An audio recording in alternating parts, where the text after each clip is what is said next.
Tucker Carlson will not host anyone who will press him. Right? That's just not going to happen. It's not a thing. But these people wouldn't be able to. If the argument that you put forth is, man, Trump's not MAGA, I'm going to call it out. Okay, let's say Tucker invited you on his show tomorrow. What kind of an argument would you present? Just, you ain't MAGA? I would say, well, hold on, let's discuss Islam and submission to God. Which God is that? Hold on, let's discuss the Russian grocery stores. Are you aware that these people live in abject poverty? Are you saying that the ends justify the means if it means jailing political dissidents? I agree that we need to use the appropriate authority of our government to improve the lives of all American people. I don't think that going the direction of Russia under Putin or any Islamic nation, I don't think it's a good thing. So if what you are espousing in criticism of Tucker Carlson is something that would be completely valueless if you were sitting across from him, that to me is a litmus test. These are often the same people who say we should question ideas. Well, I agree. And I know that there's some people like Tucker Carlson who don't like ideas questioned. But the people who claim to be traditional conservatives, well, why aren't you going after the ideas? And if you are, you're not doing it very effectively. It just seems like two versions of identity politics on the right, and I don't want to play that game. Next example. This, I think, warrants some skepticism or some follow-up questions. You know, for example, portraying Maduro as like a based TradCon type guy, the communist. Nicolas Maduro and his government are very left-wing on economics. Not on social policy, by the way, which is kind of interesting. In Venezuela, gay marriage is banned, abortion is banned, sex changes for transgenderism are banned. It's one of the very few countries in the entire hemisphere with those policies. It is on social policy, not defending the regime, just saying, one of the most conservative. I'm not defending the regime. I'm just trying to tell you guys, listen, being a communist South American country is actually based in red pill. It's actually super conservative, everybody. Being a socialist. Just relax. Just relax. This stream needs to go full theological debate. We have to invite some of these people from the chat on. No. People are still. Everyone's like, it is the same. It's not the same God. It is the same God. It's okay. I'll just say this. No. Let's move on. No one wants to talk about this. Let's just continue. Come on. Okay. Conservative countries in North or South or Central America. Only El Salvador really comes close. Interesting logo which is up much there. Smaller, of course. And by the way, the U.S.-backed opposition leader who would take Maduro's place if he were taken out is, of course, pretty eager to get gay marriage in Venezuela. So to those of you who thought this whole project was globo homo, not crazy, actually. So, first of all, I would hope, I could be wrong, I would hope that most people on the right, they said, here's your options. You have a society that's a communist society, or you have a society that's not communist, it's capitalist, but they have gay marriage. I really hope most people on the right would choose the capitalist gay marriage society over the fucking communist society. I really hope so. Because that's the most insanely fucking crazy argument ever. Like, well, gay marriage is worse than literal fucking communism. I worry that they would, though. They'd take a communist anti-gay society. Right. They would. But this is another perfect example of Tucker lying very deliberately. When he said, if you think it's global homo doesn't actually mean homosexual. It doesn't have anything to do with being gay whatsoever. Global homo is global homogeny. It was to homogenize the world. The idea that the world was supposed to all exist under one government with one idea. It didn't have anything to do with being gay. And he knows that. But because it sounds like it has something to do with being gay, he's like, oh, it's the global homo. You guys have heard that spooky term, the global homo. They're trying to make everybody gay. That's so ridiculous. I have to laugh at the whole global homo nonsense. Yeah, but that's not the primary disagreement. And by the way, of course, there are plenty of abortions in Venezuela. They just don't do anything about it. Also, this is very typical, and Tucker Carlson is smart enough to know. You can say the same thing about a lot of communist regimes. Contrary to popular belief in the West, they didn't envision a future of LGBTQ AIP hippie drum circles. No, those people are not useful. If you're going to seize the means of production and distribution, you need a very robust labor force. So birth rates are important. So doing away with the what they call decadent lifestyle of homosexuality in the West, that also affects birth rates. Then they go the other way with communist China, where they have a one-child policy if they believe that population is a problem. It always just comes down to what is convenient for that government to control its people at that point in time, and is why every single one has been thrust into abject poverty, which I think is kind of important, even if they don't allow gay marriage. So in 2024, while we're making the moral argument, 2024 alone, Venezuela generated $2.6 billion in human trafficking revenue. 188,000 people were forced into labor, 70,000 sex slaves. 105,000 forced marriages. Now, someone could argue they don't have gay marriage, though. So, based? Hey, yeah, but the arranged marriages have a higher divorce rate. Well, that tends to happen if you kill someone for divorcing. And I also think we have a huge problem with liberalism in the United States and no-fault divorce. I get it. And people using abortion as a form of birth control. But isn't a central tenet to conservatism, to America first, people being able to make their own decisions regarding marriage, right? And that gets warped, that gets perverted into the choice to kill someone else through abortion. But we can't just abandon the central tenets to our belief. That doesn't mean that you're someone clutching pearls going, my principles. It's like, well, hold on a second. No, this isn't my principles, so I'm not going to vote for Donald Trump. I'm a never Trumper like those people do. This is my principles. I think communist fascists who kill a lot of their people are bad. Yes.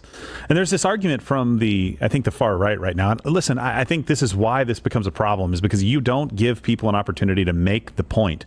Yes, there are things that these regimes get right, but they don't get it right in a way that's sustainable or actually good for everybody in the population. If you happen to be in the right class of people in that population and hold the right opinions and have the right duties that you've performed for them, then yeah, life can actually be very good. You have a lot of services that you get to take advantage of. Right. The minute that you're not, again, you get shipped off to gulags. Yeah. You get disappeared. You don't get divorced. You just get murdered, and nobody asks any questions. If you completely just sort of uncouple the person from the ideas and the actual results, you can do it with anybody. For example, I go, well, Stalin wasn't. That's what they always, whenever you hear these people that advocate for authoritarianism, that's what they always sell you. They always sell you like, well, you're going to be part of the magical upper class who agrees with the state on everything. And therefore, it's actually going to be good for you to support the authoritarian government. You're not going to be one of these people that's going to get shipped off the gulag, whether you actually even did the crime that you're accused of or not. Bad. Him and Trotsky were arch enemies. How about they're both pieces of shit? Yeah. Goatee or not, goatee or stash, I don't care. They were both bad. Trotsky and Stalin hated each other. Different flavor of communism. And you can say the same thing about Stalin and Hitler. Well, at one point, they were you look at Russia and Germany, and they're like, oh, no, not anymore. It's basically a family spat. But if I go, hey, you hate Stalin, right? So you must like Hitler. No. Hey, you hate Trotsky, right? Well, yeah, you think he was evil. Sure. So you must support Stalin. No. You get that? And and here's the one thing that I would have criticism with, is that Tucker Carlson has been consistently undermining the will of the American people, President Trump, and is driving a wedge in the conservative movement right now, where they're punching right, my right, your left, a whole lot more than left. And Donald Trump has been the most effective president of our lifetime. And by the way, I probably disagree with Donald Trump on more than any of the people in this argument, but I can still recognize that the perfect is the enemy of the good, and Donald Trump is the man who I voted for and the man who I support. You have to imagine, what is the alternative? That to me is why it's so clear that either you have two sets of people: the people that ideologically agree with this far-right bullshit, who do support white nationalism and white supremacy and neo-Nazism and all this other shit. But I think most of it is just people that are just grifters. They're just people that want money and want a larger share of the audience on the internet. Because the whole concept of no enemies to the right How does that possibly make sense? If you say, well, I'm going to adopt a no enemies to the right stance in order to suck people to join up with people on the right who don't have that stance, that are constantly going to be attacking people on the right. As Crowder just said, if you have people like Tucker and Fuentes and other people who spend so much time attacking the right, how the fuck does it make any sort of sense to be like, well, no enemies to the right, I'm going to team up with those guys that are going to punch me in the face the entire time. I'm going to put my arm around the people that are going to keep punching me in the dick, and I'm going to keep smiling because, well, they're standing to my right. So therefore, I just have to take it in the nuts again and again and again. It makes sense because you don't want to shrink your audience.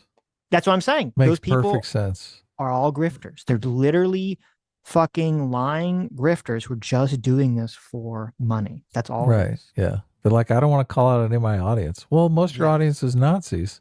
Yeah. So? Yeah. So? Yeah.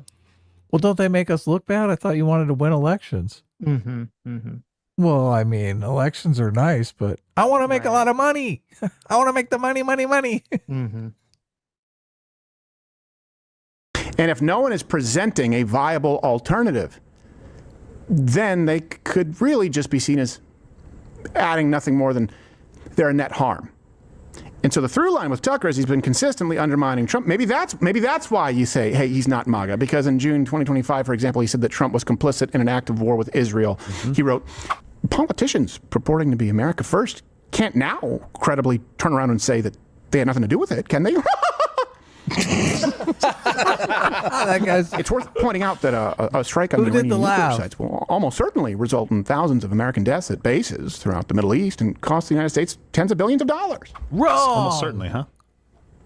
Not even Dave Smith believed that. He was on our show and said, hey, in the predictable response from Iran, they actually showed restraint. And I'm like, oh, if it was predictable, don't you think that the president knew that? Right. Well, and I would argue that Tucker is not MAGA because he said that he loathed Trump. MAGA?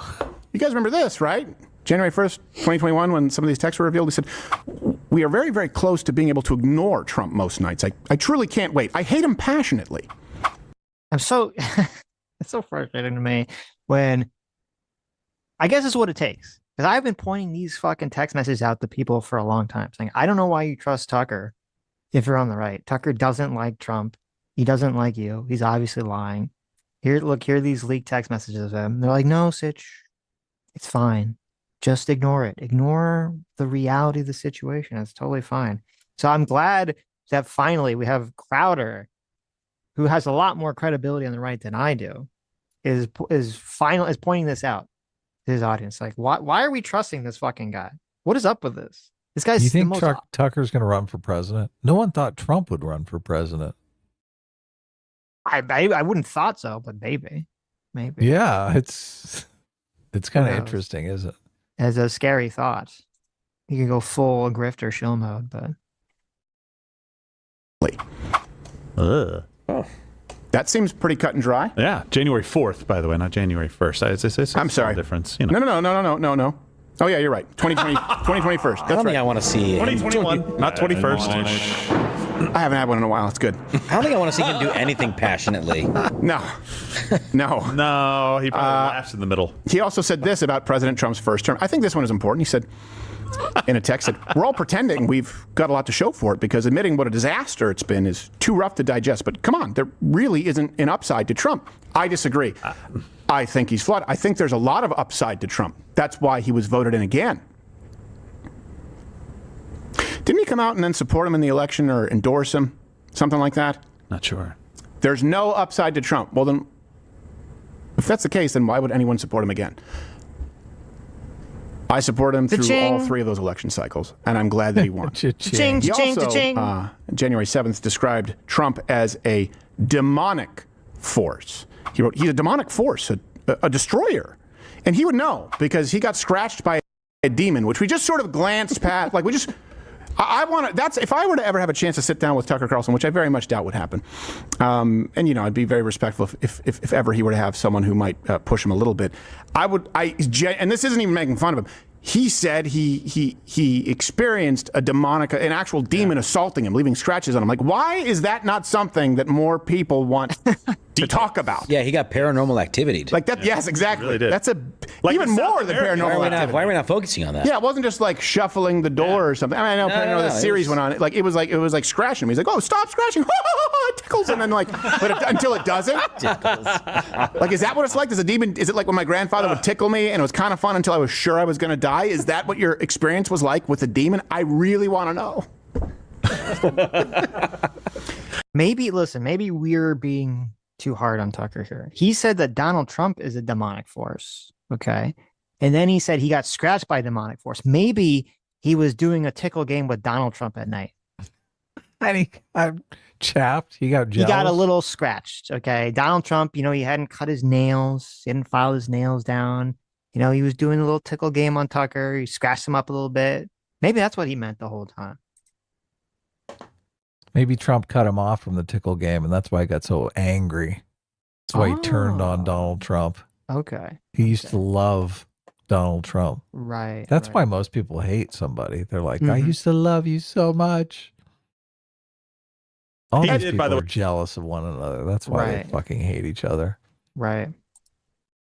I support him after the Mar-a-Lago visit. So okay, well there you go. And listen, look, the dates on this matter. So that was January 7th of 2021. We all know what happened on January 6th. It matters when he's saying this and reacting to stuff and saying this. And in that article, he said he's not going to destroy us. I've been thinking about this for 4 years about Donald Trump. So this is not just look, if this was right after January 6th, he could have just been thinking, this is my end. I have to tell everyone I hate Trump because it's going to be me. I'm going to be the big presidential candidate in 2028. Yeah, but if this was like right after January 4th and this was some public statement or to somebody that he needed to say it to, I would agree with that. But these were messages to like his producer of his TV show, who was like his friend. Like he didn't need to virtue signal to his friend or his producer. To his producer? Yeah. Maybe. I think those were his real honest feelings at the time. His real honest feelings. Well, part of it is Tucker got super triggered because, and Tucker's even said this, he got super triggered because, Donald Trump was going around 2020 saying that the election was stolen. And there was some story that someone from Trump's White House fed to Tucker that Tucker reported on. And it turned out that it wasn't true. Yeah, it was about election fraud. Yeah, it was about election fraud. A bunch of people had died in the election, and Tucker reported it as if it was fact, and then it found out a bunch of people who died had voted in the election. Right, yeah. Yeah. But they didn't actually vote. Right. Or some of those people they said were dead were real people. Oh, they yeah. Contacted him. Them and said, I'm not dead. Why are you reporting that I'm dead? Yes. Yeah. And so it made him look embarrassed and stupid, and that triggered the fuck out of him, too. So right. And at that time, look, everyone thought Trump was dead in the water. Right. Mitch McConnell was coming out going, this guy's fucking ridiculous. But to no one thought Trump would be the comeback kid. Right. I can understand you have some, you put your credibility on the line for someone and then it bites you in the ass and you get mad at them. And I'd be like, oh, fuck this guy. They're irresponsible. I wouldn't be like, this guy is a demonic force destroying the country. Like, that's going into like a whole, like, okay, there's obviously some underlying animosity. Obsessed. Yeah. Right. Yeah. Going a little overboard there, champ. Right. Because you wouldn't think that. Like, if you think, oh, he fed me the wrong story, the wrong information, but you still supported the ideology, the goal. You wouldn't say that they are a demonic force destroying the country and that the country has nothing to show for their presidency. That's like a whole nother realm. Say snap reaction that he pulls back. It's, I've been thinking about it for 4 years. I can't wait to be done with this guy. Exactly, He's a demonic force that's trying to destroy us. He's a destroyer. Listen, that's pretty. What's the flash of genius moment, like you said? What changed his mind? Yeah, and why did it take him a year to do a January 6th special when we had been doing it all and claiming there was new footage when it wasn't new? It wasn't new. We had run that footage, I mean, I don't know how many times of the Q&A. We used the shit out of that January 6th footage since day one. Oh, my God. QAnon shaman, he's like, we have to be peaceful, and laughed about it. We had our own QAnon shaman in studio. A year later, seems like there's a lot of, no one's buying that Trump is demonic? Okay, let me get back. And did he say demonic in the private messages? I mean, that's a little weird. Can you imagine me DMing you and being like, oh yeah, this person's a demonic force? Sitch is gone. Sitch took off. We all know Sitch left. Let's talk some shit about Sitch while he's gone, everybody. Some time to adjust to what's popular. Is there inconsistency? Is there inconsistency in the subject, in this case, Tucker Carlson? I heard that Sitch believes in Q. He's DM'd me specifically that he doesn't want me to talk about Q anymore because he actually believes the Q drops are real. Obviously. You weren't supposed to hear that. Oh, okay. In their own views that they espouse.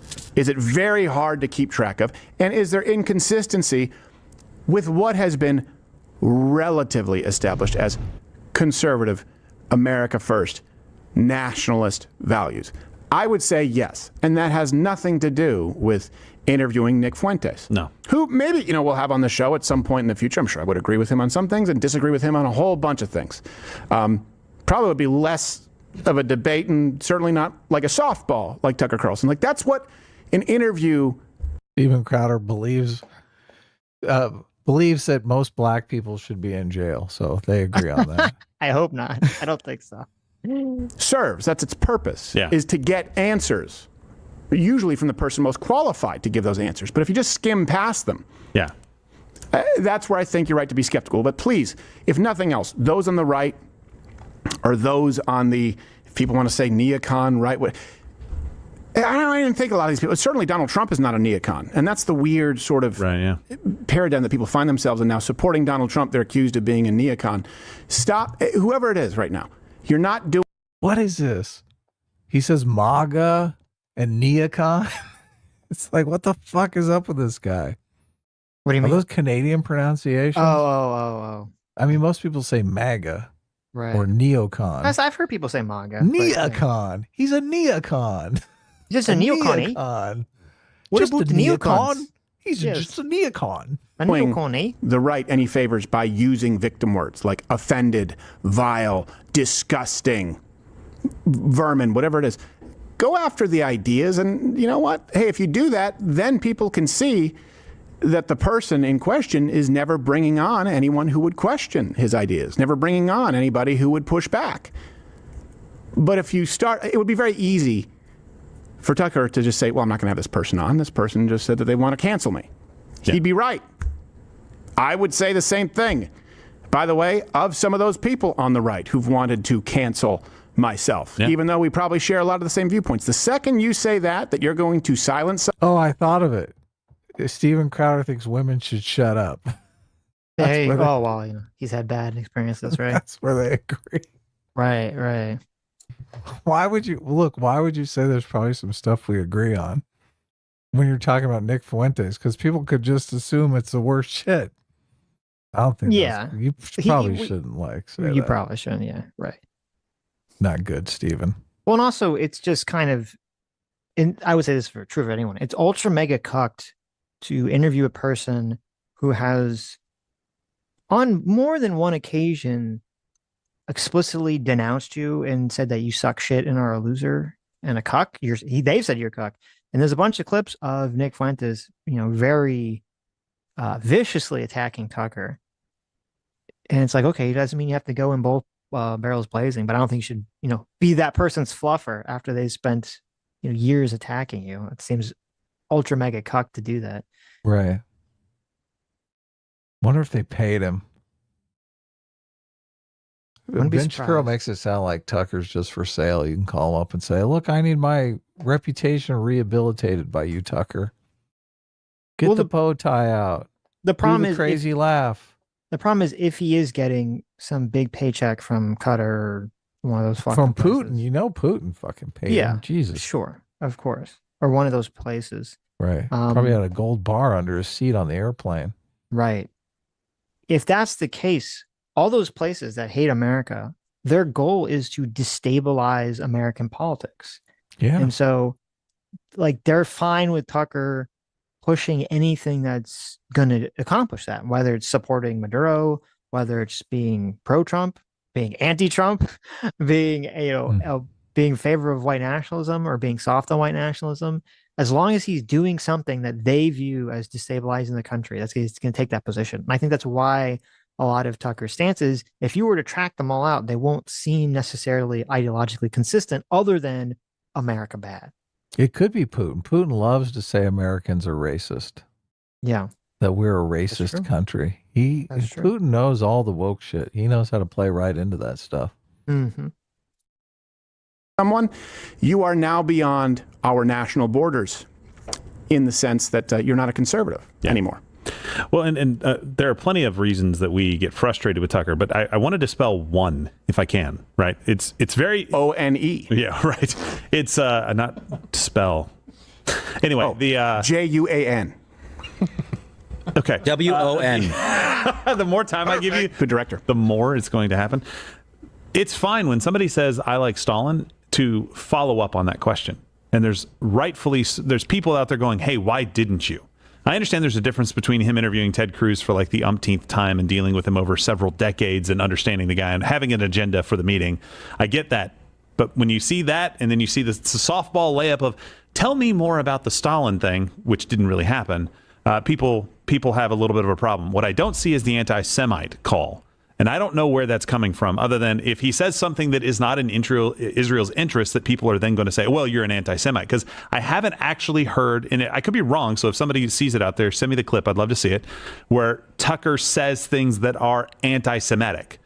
I may have problems with his views on certain topics, but that doesn't make him an anti-Semite. And that's what happens in this debate, this argument that the Mark Levins, unfortunately, right now do all of the time. Anybody that disagrees, the Officer Tatum's out there, anybody that disagrees, they just hate Israel, they're anti-Semitic. No, they just have problems with the current system.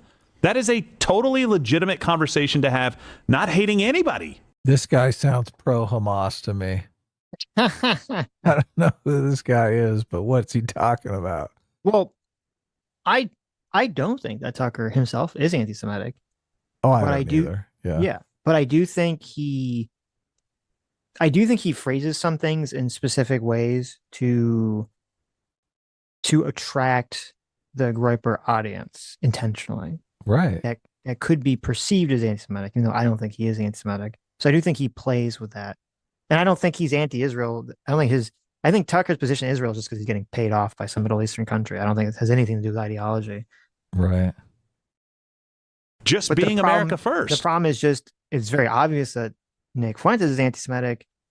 You can watch, there's so many like there was a point in time, I think, where people could be ignorant of his views because he would kind of dog whistle and maybe this wouldn't be so prevalent and out there. But I feel like now there's so many clips of him being openly racist, openly anti-Semitic. We've gotten past the point of like, okay, can you just not be so fucking ignorant about this person at this point?